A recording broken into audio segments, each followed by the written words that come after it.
The big adventure motorcycle manufacturers from Europe and, let's say, from the United States, Harley-Davidson, they're under threat. Watch this video. Hello, welcome to RevelatorAlf. I hope you're all well. So, the big motorcycle manufacturers that produce some of the best adventure bikes in the world, namely the ones from Europe, Triumph, BMW, KTM, Harley-Davidson with their Pan America, they're all under threat right now from motorcycles that have been coming over from China, and these bikes are just getting better and better and better. Now, in the past, especially the European brands, all they had to worry about was those pesky Japanese brands coming over.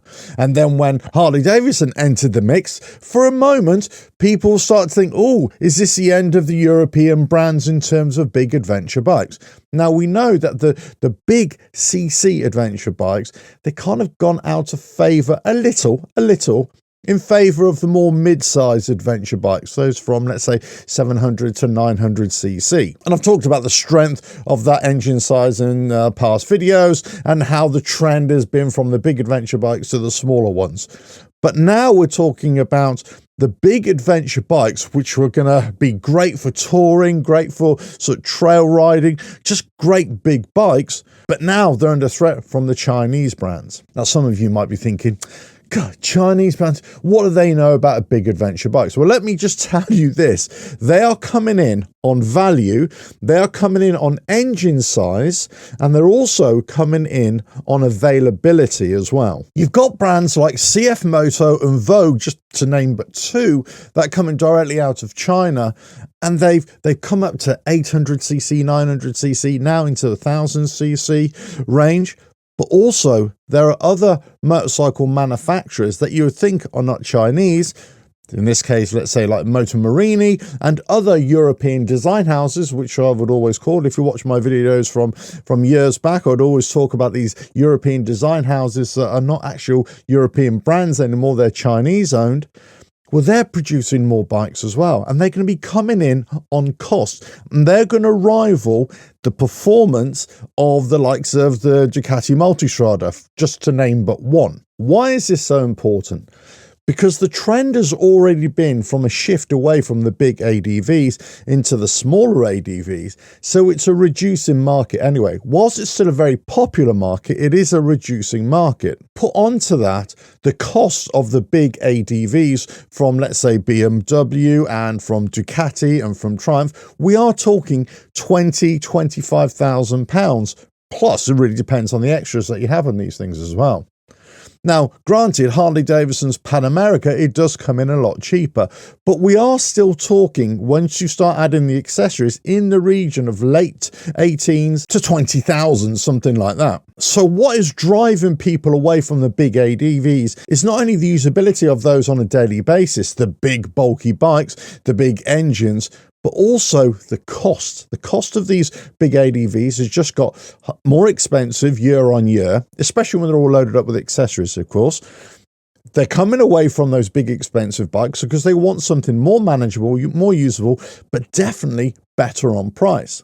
So this is where the Chinese motorcycle manufacturers, they are kind of hitting everybody in the nuts right now, or they will be for 2025.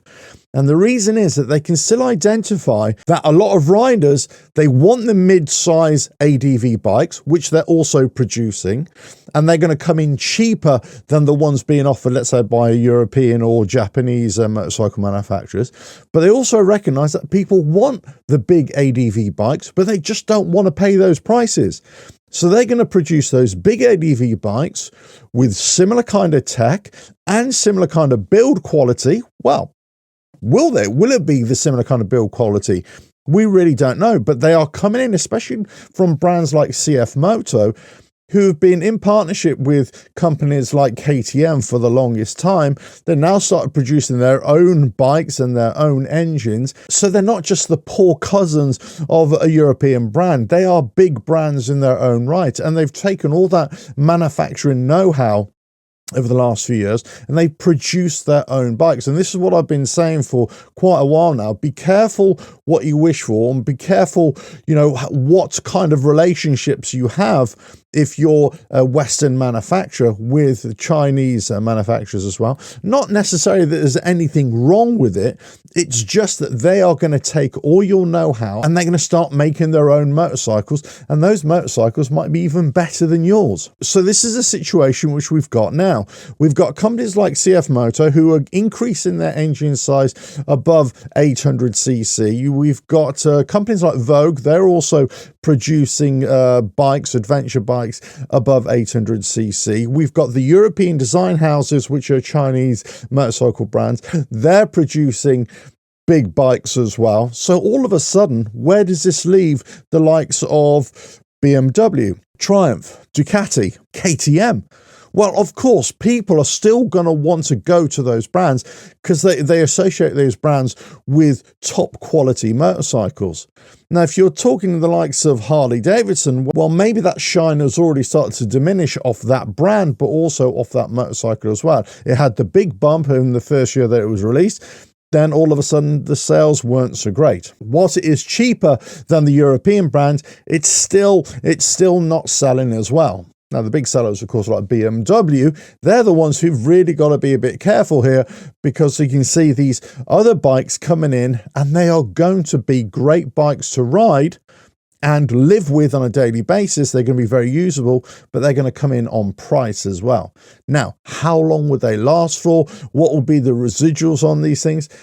That's another story. That's another discussion. But in terms of just taking your money, especially if these manufacturers set up distribution networks all over Europe, whether you're buying these bikes online or you're actually going to a physical dealership, if that presence grows and grows, you're going to see a big shift from European and American motorcycle manufacturers over towards this kind of bike that's going to come over and it's going to deliver on price. So if I was a European motorcycle manufacturer, for example, and I'm selling big adventure bikes, I would make sure that my strategy is to produce smaller adventure bikes as well, just in case that market goes. And guess what? They've already done it. They've already responded to that. Now, in the grand scheme of things, if you're not really selling big adventure bikes because the market's already shifted, then does it really matter if another company is going to come in and try and sell their big adventure bike? Well, I suppose not. But whatever market you have could easily be lost. So they've got to respond in some way. How that will be, we'll soon find out. So the big adventure motorcycle manufacturers, they're under threat, and they're being threatened by motorcycle manufacturers who are producing great bikes at great value as well. Let us know your thoughts in the comments below. If you like what I do here, well, just keep on watching the videos and I'll catch you again in another video coming very soon. Bye now.